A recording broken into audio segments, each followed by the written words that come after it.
What's up, Luke? Welcome to the Dad Edge, my friend. Thank you. So happy to be here. It's good to have you on, man. So, wow, rites of passage. This is something that we've been talking about a lot here lately, and the good news is I think there's a lot more awareness around it. There's a lot more importance of why these things are most important. But I would really just love to level set with your current situation and a bit of your story and how you even developed what you're doing.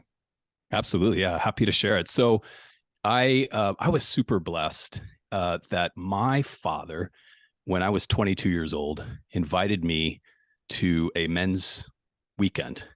And I was a young buck. And this was a highly formative experience for me. I spent a weekend in the wilderness with 80 dudes that were living lives of passion and purpose and were just really alive and kind of in their full power of masculine men. And up until that point, other than my dad and a few other men in my life, I didn't have a lot of role models about what does it mean to be a man who's like on purpose, on fire, connected to your heart, and really alive. And so at a young age, this was highly formative. And part of that was I was invited to face some doubts and fears and pains in my own heart as part of this experience, which was also very healing for me. And I came out of that feeling pretty sharp and pretty alive, and really set my life in a trajectory of kind of having a mission outside of myself. And I think this is what rites of passage can be, right? It can be a place where people have experiences, non-ordinary experiences, often in the wilderness or in the wild, that is a bit disrupting and a bit jarring to the habitual ways of being. And it set me on a path of really wanting to understand, what are these experiences, these rites of passages, these initiations. They've existed in cultures around the world for as long as humans have been alive and been around. And we've lost them in this kind of more deliberate, conscious way in our culture today. So some of us are reintroducing these ceremonial demarcations of passing certain stages of life, and in doing so, introducing kind of new ways of being. Wow. What were some of the things that came up for you when you were out in the wilderness like this? And how long was this for? This was a weekend. So this was the first one I did was was basically just 48 hours, super intense. And, I was confronted with my own in kind of in a way that only men can hold other men accountable in a real fierce, sharp way. I was confronted in all the ways that I was out of integrity in my life, ways that I was, causing harm to those around me, maybe causing pain. And then I got to see, through being held very skillfully with men that definitely knew what they were doing, I got to see how my past was impacting my present. So doing some work around understanding emotions and where they come from.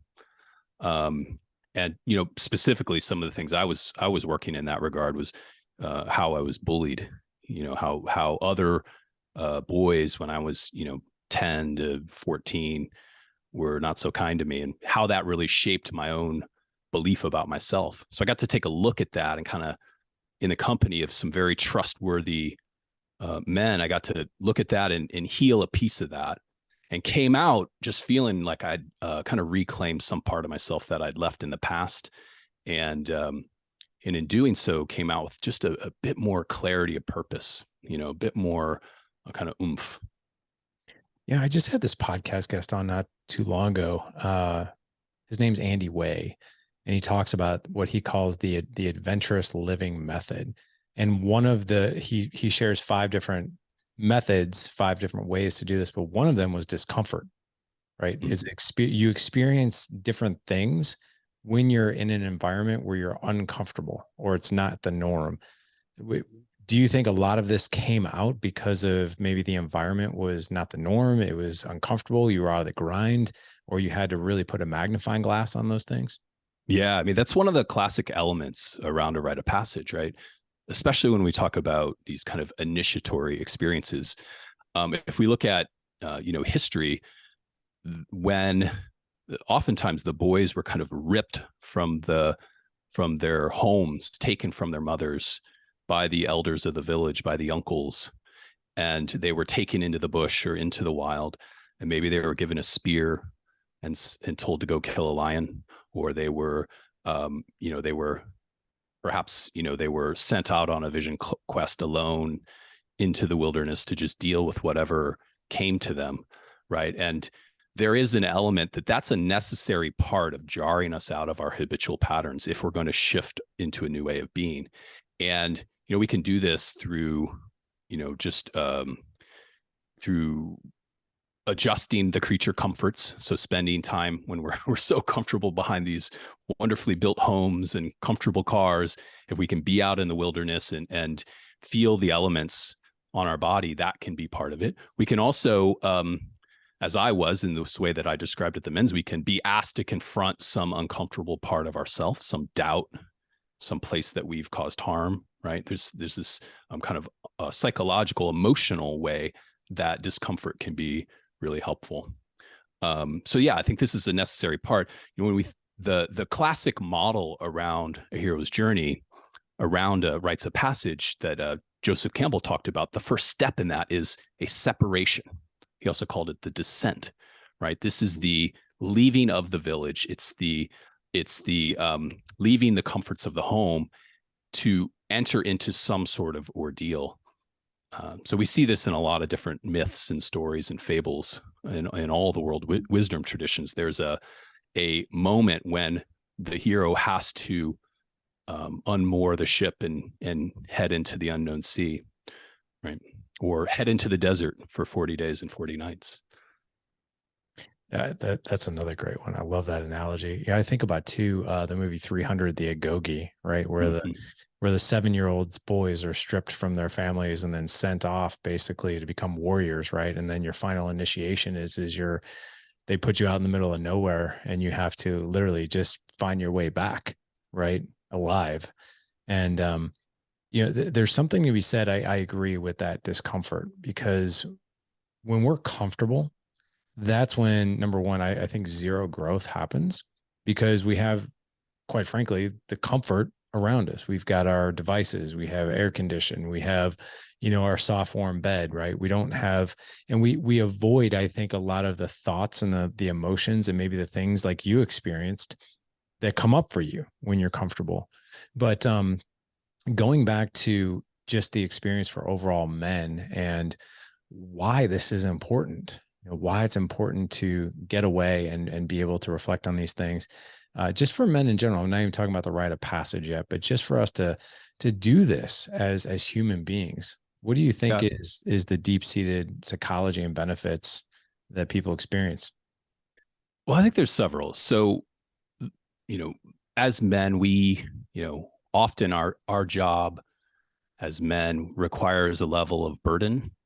Like we carry the burden of providing, we carry the burden of safety and security. While a lot of us love the work we do. We love our work. It always has a weight that we carry. For me to put down that burden, that weight, for whether it's an hour on a hike in the forest or a weekend or a week or a month in the backcountry, there's a place that is free of burden and demand. No demand from my family, from my coworkers, my employees. There's a place that is non-ordinary in that way, when we can unclip and unplug from the world around us, right? And as men, I think that this is especially important, to find places where there is a space of no demand. This is where the man cave comes in often, right? Where we can retreat into some sort of place where nobody needs a dang thing from us. Now, if we add an element of the wilderness to this, there's all sorts of wonderful things that can happen in the wild, even if it's a bit challenging, where, for me, the deepest form of nourishment that I can have is to be walking through the forest and enjoying, what the Japanese call forest bathing, just letting the energy, the breath of the forest cleanse me, clear me out, And it's a little different than sitting around and watching a game, right? There's something that's happening. Maybe I might see an animal. Maybe I might hear, hear the babbling brook in the distance. There's all sorts of forms of nourishment that can really feed me.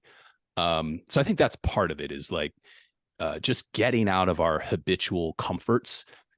There's a sense of wonderment and awe that will spark in us if we allow ourselves to unplug in that way. And then this piece about discomfort, there's a way in which we get just so locked into a habitual way of being, the body mind gets kind of concretized.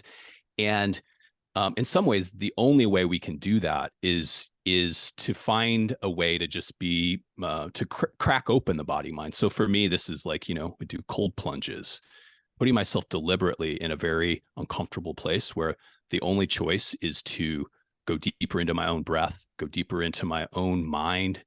And that's a great way to shake off habitual patterns. Or spending a couple nights out in the wilderness where, it's not so comfortable as my bed, and I'm not really sure what that sound is out in the bush, right? Is that a bear, or is that a fellow camper? There's ways in which this will force us into confronting our own fears, our own doubts, and just begin to unravel the habits of the same way of thinking, same way of feeling, same way of relating to the people around us. I feel the same way when I go on hikes, especially obviously by myself, even if it's something somewhere local. It's such a incredible escape because you get to focus on things that aren't the norm, right? And you're right. I never thought of it as the burden that we carry, that we constantly feel like that we're on, either as a provider, a protector, a leader, a husband, a father, all of these things that we feel like this pressure gauge, right? And it's a pressure gauge that we welcome, but it's Yeah. also a pressure that at times can cloud our reflection and our thinking, and for past, present, and future. So I'm really glad that you brought that up. And just to recap a couple of things too, getting out of our comfort to crack open the body and mind, to shake off maybe old habits that don't serve us. And I'm even visualizing like the cold plunge thing. I've done the cold plunge thing a few times. And you're right. You have to go to a place of breath and relaxation and, building your resistance from the inside out that we don't, in this day and age, we don't have to tap into anymore. So it's fascinating you bring that up. I want to switch gears to rites of passage. As you and I shared, I've taken my boys on a couple of these. Two of them were completely and totally different. I did Bedros Koulian Squire event. I also did another one called Dangerously Good Men. And, I attempted, I did it, but I attempted it. I would say probably 4 years ago. My oldest was 13. My youngest was 11. We went on a beautiful hike through Colorado. We hiked up a 14er. And it was just sort of one, and I wrote them a letter. And as we went on this 12-hour hike up this 14,000-foot mountain, I read them, key passages from this letter that I wrote them around the 7 pillars of becoming from boyhood to manhood. And to be honest, even while I was doing this to myself, I was like, I don't even know if I'm doing this right. You know what I mean? It's like, am I really doing, I think I'm doing this right. I don't really know, but what I can tell you from that experience, it was cool. Very, very cool. And it was something that we'll never forget. But there was a part of me that I didn't know what I didn't know back then. And I remember being in the shoes of just a regular dad and like, I think this is important, but I don't know what it looks like. So for the guys out there who are like, well, I've heard of the term rites of passage, but I'm not really sure what it's all about or why it's even important. What's your answer to that? Yeah, well, there's something I think hardwired into us as humans that need it, that need some sort of recognition of passing from one stage of life to the next. Just being, birth being the first, and then, there's stages of weaning, and then there's these stages where we start to individuate, right? And when these are unrecognized, we will seek them out, right? So if there isn't a demarcation of boyhood to manhood, young men will find ways to prove that they are a man, whether it's, driving dangerously fast with their friends in the car, or, or gang violence, or climbing the corporate ladder, or fraternity hazing. There are ways in which the sense of wanting to belong and wanting to feel part of something, while proving one's individual power, can show up in all sorts of maladaptive ways, right? So I would posit that, we need these. We need to have more intentional, more conscious, more deliberate ways of demarcation. And so rites of passage are that. It's putting someone through some sort of hero's journey, some sort of initiatory experience in the company of community elders, mentors, people that have been there before, those that have been initiated into healthy masculinity, into the healthy ways of being a man, that can help guide and shepherd that. So that's, fundamentally, that's what it is. It's a demarcation. And, those that have really studied the path, like the life cycle of men, there's a guy named Bill Plotkin who writes about this. And he says there's actually two for boys. There's the first one happens around 10 or 11, maybe 12. And that's all about an initiation into being in their bodies and being part of something. So it's not that they are men yet, but there's this path that needs to happen. This is where, like, sport clubs, starting a band, used to be more the Boy Scouts, like this sense of, I'm going to master something. I'm going to be really good at something. I'm going to be part of a team. Look at my boy. He's almost 12 and he's clipped into mountain biking, and he says, like, this is my thing. And it's all about being really masterful in his body. So that's the first stage. The second stage is actually the demarcation into manhood. And this happens a little later, 16, 17, 18. And this is, I was a boy, now I'm a man, right? I was part of my small family unit. Now I'm out in the world as my own individual person. And this second one, if we don't get that one right, it has all sorts of possibilities of, kind of maladaptive, harmful forms, right? And this was the classic initiation where, give the boy a spear and send him out to kill a lion, and if he came back, then he was a man. And the welcoming back happens, in the company of the village, and there's often storytelling, and there's a kind of a new identity that emerges from that. So what I'm understanding is there's really two parts to this, right? There's that younger part of adolescence where you said like 10 or 11 years old, where it's boys maybe being in their head, maybe in their bodies, and they feel that urge that they want to master something, right? And what boys could do is go dangerously in the wrong direction if not guided properly, because that's when the thing that really popped up for me was peer pressure, right? In order to prove myself that I'm worthy to be a part of this crowd, well, then I have to go steal something, or I have to go beat somebody up, and then I'm quote unquote, I belong, right? And at that age, you probably don't, and depending on your home life, you probably don't care whether or not it's a good situation or a bad situation. You just desperately want connection and community, and you're willing to do those things, if not guided properly, to do it. Is that correct? Absolutely. I mean, connection, I think, is the key word that you said there, right? This feeling of belonging. My goodness, humans will do Anything. pretty remarkable things to belong. We are highly social creatures.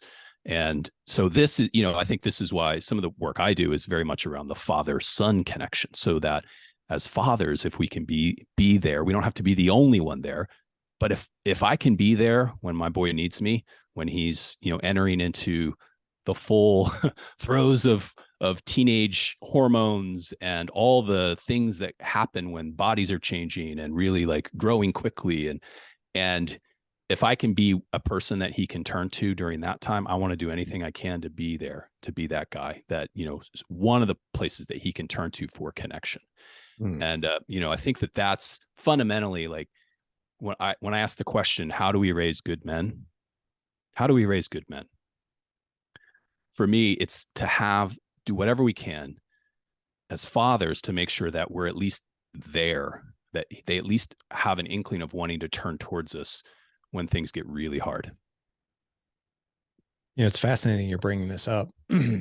I've had, I don't know. I have four boys. I have a 17-year-old, 15-year-old, 9-year-old, 7-year-old, and knock on wood, my two older boys, they're. I'm really pleased, man. I don't say this to be bragging, but they're not into drinking. They don't vape. They don't smoke weed. They don't do all these things that their knucklehead friends are really doing right now. And I'm not going to go into details because I think there's a lot of people listening to my podcast that also know my kids, but um, they've been exposed to a lot of things lately that they could have fallen into, but they don't. And I really have asked myself, and I've gotten this question even from people closest to me, like, yeah, you must be doing all the right things. And I'm like, and in the moment, I'm like, I'm not exactly sure what that is. I think I know what it is, but I'm not exactly sure what it is. But then here's what I do. I'll look in the rear view mirror for the evidence, right, of the things that you just talked about. And I was like, well, wait a second. I have done those things. But all those things that you just mentioned, if men could get anything out of what you just said and what I'm about to say, is if you can build your house. And when I mean your house, like this relationship with your boy, where you can help guide him to be a good young man. It's the connection and the community that he feels with you, not the knuckleheads he's hanging out with or he could be hanging out with. Because if he doesn't have that connection with his dad, he's desperately seeking it out elsewhere, and he'll do anything probably to get it, even though if he knows, well, like I know if I go do this thing, it's really, really wrong, but I got to be a part of something. But I don't even think, I want your opinion on this. I don't think young boys at 11 or 12 or 10 or 11 or 12 can be like, yeah, that's exactly what I need. They can't articulate that. They just know it's a feeling. Is that correct? Absolutely. Yeah. It's definitely an emotional connection. That's the most important thing, right? And I think this is where some of this work around rites of passage can be so important, because that's where we're working. We're working with the body, we're working with the emotions, we're teaching emotional intelligence, we're teaching how to regulate one's nervous system when stressed, or when in a moment of reactivity or anger. How do you, when if I'm 10 or 11 years old and I'm pissed off, or someone's done something wrong to me, or somebody's telling me no, how do I respond without completely losing it or making all sorts of causing harm, right? How do you stay engaged and in integrity with your emotional body and move through the world in a way that doesn't cause harm, or is honoring your truth, but at the same time safe, right? And I think that's part of what I think is really important about that we teach our young men, is this one eye out, one eye in, being able to cultivate a sense of self-awareness around what when emotions are moving through my body, what does that look like, what does it feel like, and how do I respond? you know so Can you explain that? I've never heard that before. One eye out and one eye in. Explain. sure. So like in any moment, like even this moment, I can be in conversation with you, and we can be, I can see the world around me, I can see the room I'm in, and at the same time I can have a level of awareness about, right now I'm feeling some maybe some butterflies in my belly, but a sense of peacefulness in my chest. I'm feeling a sense of power in my legs. There's a scanning of the body about what's the internal kind of landscape looking like, or an internal weather report, so that I'm not then reacting out of habit or out of overwhelm. I can look inside my own heart, my own mind, in a moment, and check myself. I talk about this with my boy as like, we talk about it as developing the witness, Yeah. right? Like we're developing a witness that's watching our own thoughts, watching our own emotions, and being able to name it in a moment, what's occurring for us. What's so cool, Luke, is I think that's what grown men probably needed the most growing up, because how many angry men are walking the earth? And anger, by the way, side note, anger is a secondary emotion. So it's not the first thing that you feel. You're just angry. And the emotional intelligence of most men, this is not to knock men down. It is what it is. Cause man, I lived this way for so long. I still fall into bad habits every now and again, to where how many men do we ask, like, what's wrong, man? Man, I'm pissed. And what? I don't know, man. I'm just pissed off. Right. And they don't even necessarily understand. They don't peel back the onion and be like, okay, I'm angry. what is actually happening here? Am I scared? Am Mhm.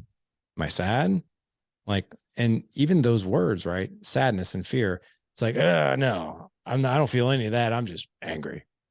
Mhm. But we don't truly understand what is actually going on. So we can really analyze, like you said, the witness, like, hey man, like what is really actually happening here? Are you Yeah. angry or are you sad? Are you scared? Is something going on? And why? And what's coming up for you? And here's the other scary thing. Grown angry men, who are we going to raise? Yeah. Right? We're, Exactly. we're going to raise angry young men right Mhm. along with us because, best lessons in life are caught, not taught.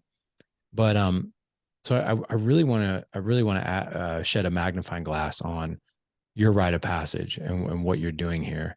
So, as far as a rite of passage for father and son, why do you think it's important for men to not feel the responsibility of, hey, I got to take my son on a rite of passage? Oh, no, I get to go on a rite of passage with him. Can you explain that? Yeah. I mean, I would start with what I said earlier, which is like a weekend in the wilderness with my boy is one of the most nourishing places I've ever found myself. Once I can get past the initial like, oh, I got to leave my phone in the car, or, I've got to unplug and unclip for a weekend or a week. There are few places where I think once we can do that, there are a few places that are more nourishing to just like let go of the demands of our life and just to drop into a genuine, deep connection with our boy. For me, that's heaven. Like there's nothing sweeter than that. It I may initially for me, I may not always want to do that, but once I get there, it's wonderful. Uh, there is a thing like I've noticed this thing, right? He's coming up on 12, and I have felt him start to pull away, right? Like start to want to be his own person, right? And that's a bit that's uncomfortable. I'm gonna be honest. Like it's kind of painful to see my little guy like not always want to connect in the same way, and we get into our ruts, and how this program that I'm doing came to be is I started thinking about like the times when I'm most connected to him are the times when it's just him and I, and we're in the middle of nowhere, and we are very intentional about the depth of our conversation. Like I'm asking him really meaningful questions. He's answering. He's asking me questions about my past when I was his age, and those are some of the most cherished memories I have. But they're a bit rare, right? And so we need to have these experiences in my mind that snap us out of just the same old ways of relating and put us into a, a depth of relating that is a bit uncommon so that we can shift our relationship so I can honor him for this new stage he's in. He's not my little baby anymore. He's on his path to being his own man. So how do I honor him? Um, but in a meaningful way, not just, taking him to a game or taking him, to Disneyland. This is deeper. This is about our hearts. This is about, the thing that I always imagine myself to be as a father, which is transmitting a sense of integrity and transmitting some of the deeper things that I've cared about and trained about and spent a lifetime cultivating. We need to, for me, and what I see in my other, fathers that are kind of at this stage is like, you got to kind of snap out of just the same old way of being.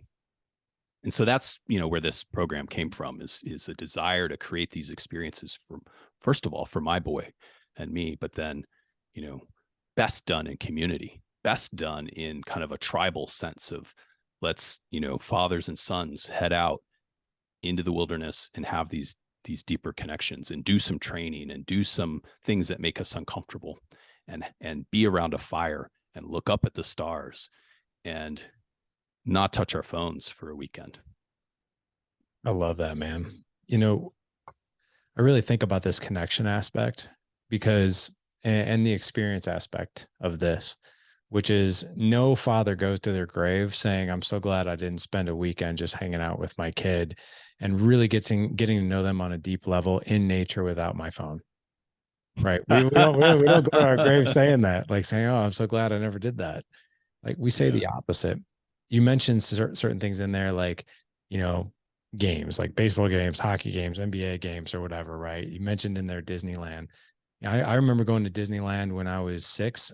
I remember just tiny bits and pieces of it here and there. And the games and I would say the more normal things that we do as fathers, like it all, it's great and it's meaningful, Mhm. but it all kind of runs together over time. It's the times where I took my boys out for, and this is not a rite of passage, this was just a camping trip. And we spent a weekend. This was in 2020. So everything was shut down. We're like, well, what do we do? Like, okay, well, let's go out to Colorado and let's go camp. Like, right. Mhm. And we were in dispersed camping. We were Twin Lakes, Colorado and Leadville. And we found this little tiny piece of land that we could pitch our tent that looked over Mount Elbert and all the collegiate 14ers. And then we spent the night there. It was 2 nights there. We trout fished in the Twin Lakes. We hiked. It was like, I remember looking around thinking to myself, and we couldn't get cell service there. There was no cell Mhm. service. And I remember looking around and being like, man, if there's ever a heaven on earth that I've ever experienced, or a heaven on earth moment with my boys, it's this. Because I remember us the next day, we got up and we had fishing poles. I was like, guys, want to go see if we can pull some trout out of the lake? And we did. We caught a bunch of trout. Mhm. And I just remember, like, the witness, right? You zoom out from the entire situation and you're just like, this is the most breathtaking thing I think I've ever experienced. And baseball games and football games and throwing the football around in the backyard, and that kind of, all that stuff's fine. Playing video games, all fine and well. But Mhm. man, I know for a fact I'll be on my deathbed, and so will my boys, being like, I remember that trip. That Yeah. was unreal, and I think there's really something to be said for that. The other Yeah. thing too, I really want to hit home is this concept of the group, right? A group of, because somebody who's going to come out to, and like I said, I've been to a couple of these events myself, taking my kids.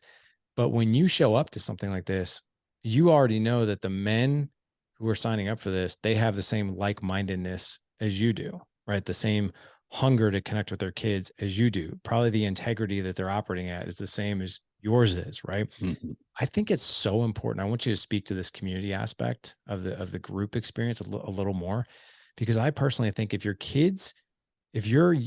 young men, if your young boys can see, oh, this is the way other fathers operate with high integrity, and I'm looking around at all these other boys my age, this is how they're operating, right? And then they go home.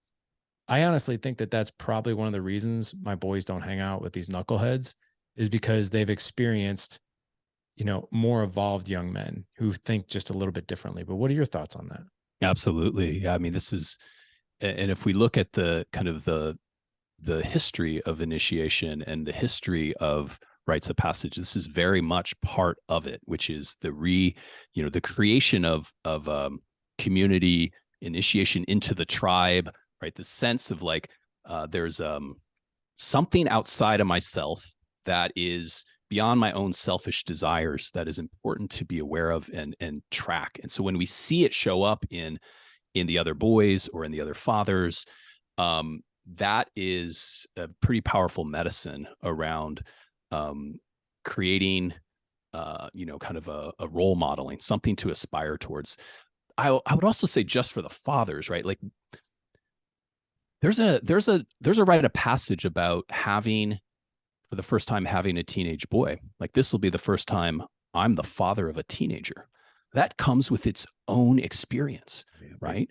Yeah. And to be in community with other fathers who are going through that is pretty powerful. One of the things we know that happens around, well, just with parenting in general, but especially with these kind of rites of passage experiences, where if I'm there with my 10, 11, 12-year-old, 14-year-old boy, and what's happening for me is I'm having my experience and I'm relating to the other fathers, but I'm also having all sorts of memories about when I was 10, when I was 11, when I was 13, and all the discomfort, the pain, the even you could say trauma of that stage of life is going to be activated in me. So I get a chance to kind of metabolize and digest and heal and kind of grow through the things that were really uncomfortable about the stage of life that my boy is in. So there's this thing that happens for a lot of the men that come to these types of programs as well, the fathers, which is you get a chance to kind of re-examine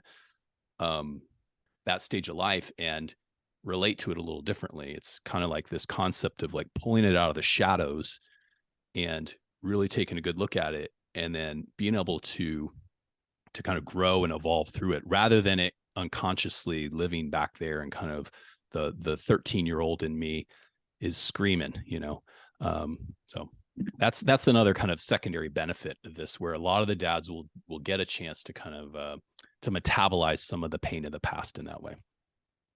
Yeah, I love that, man. Because that's much needed too. Because I think when we're dealing with our own demons, we're dealing with maybe our own trauma as leaders. We call it. I've heard a term wounded healers or wounded leaders, right? Where we're trying to deal with our own, and sometimes we just don't even feel equipped enough to be like, well, if I'm dealing with this, then how am I going to lead my son through something? But another reason why why it's so important to be guided on these. So if a man is really interested in, looking further into your events and your rites of passage, what exactly? I know there's probably got to be some things that you don't want to share, right? When it comes to these experiences, because you want them to probably experience them in the most real and raw way. But what can you share so men are just they have some context? Yeah, I'm actually happy to share much of it. It's you're right, there is like a little bit of an element of surprise that's useful, but just it's mostly about arriving and letting go of the creature comforts. So it is a digital detox, no no devices for any of our events. And then we will put the fathers and sons into some meaningful conversations pretty quickly. We'll do a lot of work around emotional awareness. We'll spend some time outside. The boys will be outside by themselves. They'll be outside with their dads, some walks in the woods, maybe to go find some objects and bring back to create some kind of sacred altar of honoring the sacred. We will do some work around the wounds that we carry, the pains that we carry, both physical and emotional, and we'll do some healing around that. We'll spend a lot of time in embodiment practices, so martial arts, some forms of wrestling, some contact, and part of that is, again, at this stage of life, it's so much about being in the body, and in a tech addicted world, our boys are so plugged in. To have them unplugged and in their bodies, in movement with their dads, with the other boys, can be a pretty meaningful experience. We'll also do some stuff around boundaries. So, working with spatial boundaries with our dad, with the boys and their dads, and the other kids around, kind of consenting to having someone close or far away. And the idea here is working with the concept of consent, right? So what's it like for a boy when he's got a lot of emotions moving through his body to have someone tell him no closer, or come a little closer? Or what's it like for me if I've got a lot of emotions and I'm working on setting my own boundaries? Stop right there, no closer. And you can imagine the different applications, especially as the boys get a little older. We'd like to get some of these lessons and experiences of consent, physical consent and boundaries before the hormones kind of hit their full force, right? So again, the idea of raising good men honor their own boundaries and honor the boundaries of those around them. So we'll do a whole piece around that, and kind of personal power and consent in sex. And fundamentally, it's most importantly, it's about creating a deeper bond between the fathers and the sons. That's the thing that is, in my mind, hopefully the most lasting, output of this experience. And so incredibly done, by the way. And so let us know, when are these rites of passages available for this year? Yeah, we've got one in April in Northern California, and then we'll have one in the fall in Colorado. And our website is fathersonconnection.com. And we've got, we run fairly small groups, so we do no more than 12 father-son duos. And we've got a couple of slots left for April, and then we'll be filling up for the fall as well. So where at in Colorado? We're not quite sure. That's what we'll know here momentarily. So Got it. within a week or two, we'll hopefully have that. But we're looking at around August or September in Colorado. Awesome, man. Very, very cool stuff.